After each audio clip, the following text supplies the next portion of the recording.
Hello and welcome, Sam Feltham, the fitness business dude here. And with me today, we're lucky enough to have Sam Bakhtiar. Is that how you say it, Sam? Yes, Sam Bakhtiar. Correct. Very good. Thanks, man. Thanks. And Sam is known as Seven Figure Sam, and he runs a fitness business in Chino Hills, California, called Fitness Concepts, providing personal training, semi-private training, and boot camps, and turns over $2.4 million a year. uh, and as well as all of that, he runs an awesome fitness business blog called supertrainer.com. How you doing, Sam? Fantastic, man. Thank you, Sam, for having me here. No worries, man. No worries. It's a pleasure. Um, So, yeah, to start off with, when you first started in the fitness industry, did you ever think that you'd actually be grossing seven figures a year? No, honestly, I never thought in my wildest dream that I would do this good, but I always knew I wanted to. I just didn't know how or what or when. I just always had a sincere desire to get there, but I didn't know, what. I remember, me and my wife, my girlfriend at the time, we were in Canada, and I was a student, and I told her, someday we're going to get married, and I promised a big home, and all this nice life I promised her, and I didn't have anything, and she, and she looked at me, and she was like, okay, I mean, totally like she was supportive, but she even told me at that time, she's like, I don't know how he's going to do that, but but it got done. That's awesome, man. That's awesome. So you're saying there that you were in Canada. So what sort of like took you to California? Yes. Yeah. So what was the process? Sorry, of you going from Canada to California? No, no. I was in Canada. I'm sorry. What. I should explain. Actually, I was in California. I met my wife in California, Oh, but right. but we went to Canada. It was for a New Year's Eve thing. Right. With my parents, and we were sitting in the snow and all that kind of stuff. It was New Year's Eve, and I was like, I was promising her the world, and I had no idea how to get it. And and she at that time even said, I don't know, how he's going to do it, but I got it done. That's it, man. That's it. That's awesome. So when you first started out in California with your fitness business, what was the biggest hurdle for you?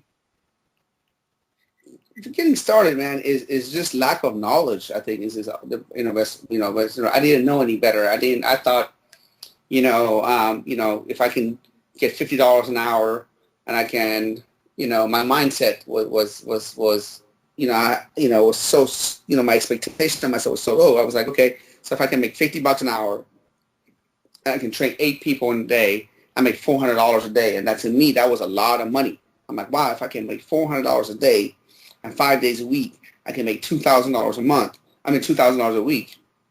That's like $8,000 a month. And to me, that was a lot of money. I thought, oh my God, I would be doing great. And looking back, I'm like, oh my God, if I had, my context was small.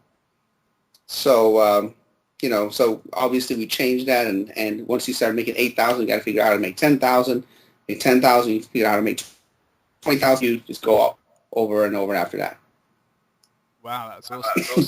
So what's a bad month for you now? Say that again. What's a bad month for you now? A bad month, I make, as far as, net is concerned, my business, grosses close, to $2.4 million every year and climbing. But as far as the net is concerned, I take home anywhere between 40 to 60 a month. Wow. 40 to 60K a month. So a bad month would be 40K. A good month would be 60K. That's basic, my basic salary. Nice. That's good, man.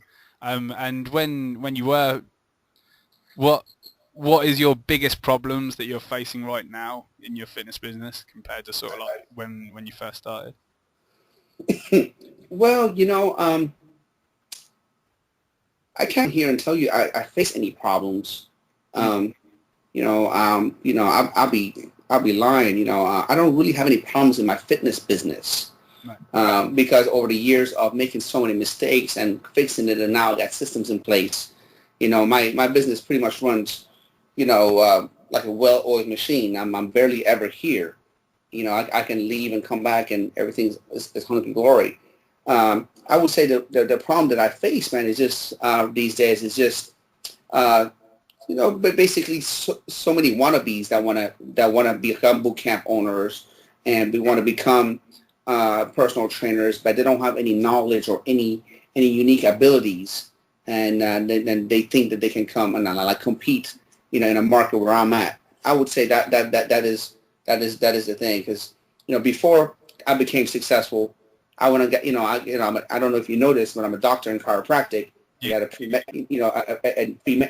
degree in pre-medicine nutrition.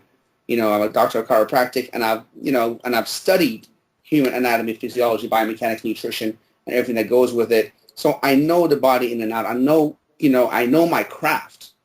And once I knew my craft is then when I learned, the marketing part of it, and and going out there and learn how to market, but not vice versa. I didn't learn. Some people are just learning marketing, so they get some people in the door, but they have absolutely no clue what to do with them, or they don't know the proper way of training them and providing the service and providing anything of value other than, hey, come see me. Yeah, definitely.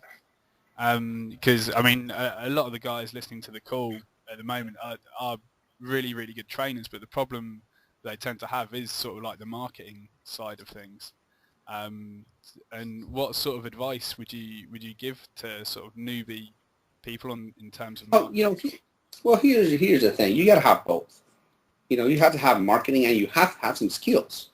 I mean, if you have all the skills in the world, but nobody knows about you, then, I don't think, you're going to be, very limited to your success.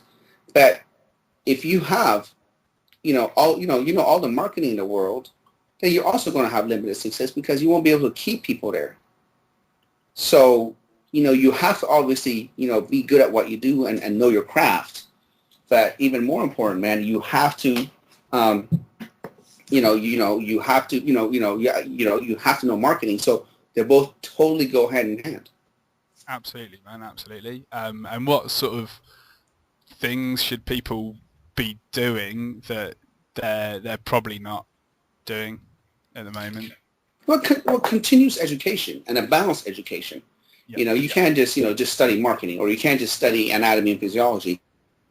And you have to kind of, just like you want to diversify your funds, you want to diversify your knowledge.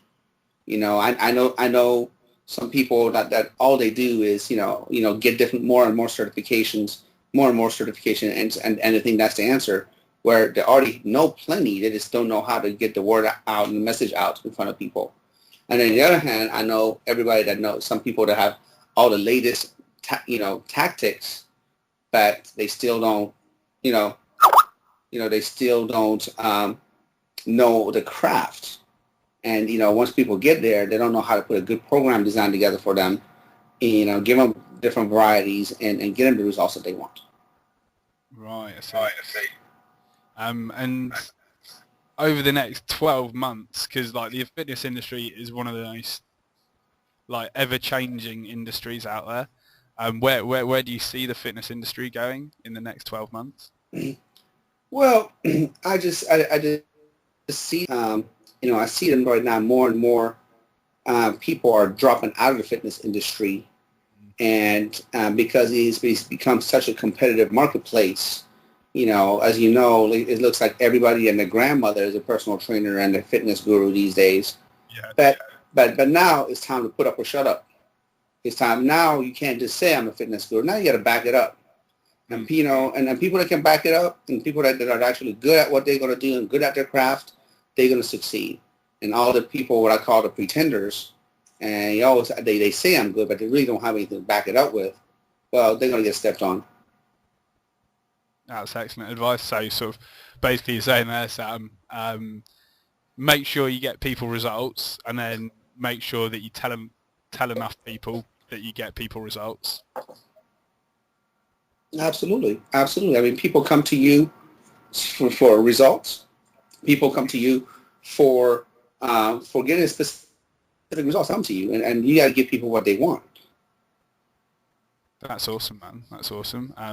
So I know that you've taken over supertrainer.com recently. Was that because you sort of felt comfortable that your fitness business was at a level that you could extract yourself from it and then go out and help other? Yeah, it's like my new hobby. When I first started personal training, my hobby was to change people's lives and change them. So see dramatic change in their body composition, weight loss, dramatic change in their physique. And I love helping people, So now with Super Trainer, I can help people, in a different way. Not only, I can help them, automate their business, make more money, and spend more time with their family and enjoy their life. So it's almost like it's a parallel. I'm getting the same feeling as once I did when I was helping people lose weight and all that. So it's almost a new venture, but in a different direction. That's awesome, man. That's awesome. And have you got anything specific that you're trying to achieve with Super Trainer? What I would like to achieve with Super Trainer is to have a platform where all of us in the fitness industry come together and share our ideas. And, people who are actually in the trenches, people who actually do have fitness businesses, not just gurus, people who are actually in the trenches like ourselves. Anybody can submit anything that's going to help the fitness industry. I didn't want it to be like a self-serving blog all about me, and my products, and that's why, so right now, Super Trainer, is, it gets the most traffic out of any fitness, and any other fitness marketing blog because of the fact that we have so many contributors and so many new fresh ideas and so many different posts every day. So far, man, it's totally achieving what I wanted to do, and even beyond my my imagination. Matter of fact, one of my somebody who posted a trainer who put up an article on Super Trainer that when Kaiser owned it, just emailed me. He goes, Sam, Super Trainer is getting so much juice that when they Google my name, that article on Super Trainer comes up first over anything that I have. And I don't want my clients to see that because I'm talking about money and partying. And so can you take that page down because it's getting so much juice. And I'm like, wow, I didn't know that. So, I'm very proud of that. And it's a new hobby and it's a new venture and I'm having so much fun with it. That's awesome, man. How do you like it? Yeah, I love it, man. I mean, I did sign up to Super Trainer when Kaiser owned it, but I hadn't really checked it out. But sort of recently, when you've taken it over, I've really been getting into it, and yeah, I thoroughly enjoy it, Sam. You're putting some really amazing content out there, and I really like sort of your honest and no bullshit approach. I appreciate it. Yeah, because I mean, you're actually running a serious multi-million-dollar business over in the States, and it's very inspiring for somebody like myself that wants to sort of get to that level, And yeah, I really appreciate all the work that you put into it, mate. Yep. Thank you. I appreciate it. No worries, man. No worries. So yeah. Now, this is a question that I ask a lot of people on interviews, and you might find it difficult. But in one sentence, what words of wisdom would you give to someone who's starting out in the health and fitness industry? Oh, that's very simple. That's very simple. Keep it simple and keep your overhead as low as possible starting out. That's as easy it gets. So first of all, keep it simple. Don't make things complicated. You don't need the fancy equipment. You don't need all the expensive machines. So that way you can keep your overhead low, and just go out there and network and meet as many people as possible and tell everybody you meet what you do and invite them to try out your services. That's the easiest way, for you to get your word out there and keep your costs low and be successful. Awesome, man. What's sort of the best way to keep your costs really low? Is it doing mobile training? Is it setting up a boot camp? What is it? Well, I mean, definitely, I would say boot camp has the best bang for the buck. Mm. You can do a boot camp outside in the park. You can go and rent somewhere very, very cheap an area. All you're going to need is just a few dumbbells, resistant bands, just a couple of medicine balls, and you're in business. And I don't know of any other business that will give you such a huge return on investment with such a low investment. You see what I mean? Yeah. So boot camp definitely would be the way to go. Yeah, absolutely. It's what I've done myself, and it's been a great success, and it's going from strength to strength, to be honest. Perfect. But yeah, man. Well, that's amazing, Sam. I really appreciate your time. And yeah, where can people find out more information about you?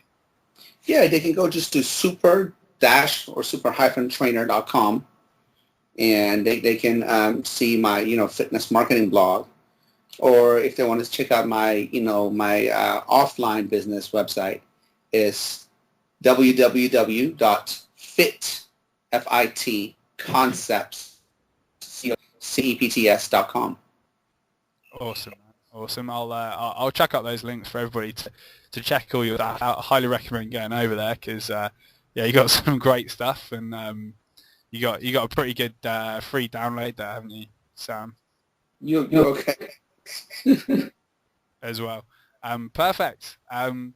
Well, again, thanks a lot for your time, Sam, and I'll be sure to speak to you soon. Oh, thank you so much, man. I really appreciate the opportunity, and if there's anything I can do for you, Sam, you let me know. Absolutely, mate. Absolutely. Thanks a lot, man. Take care. Bye-bye. Take care. Bye.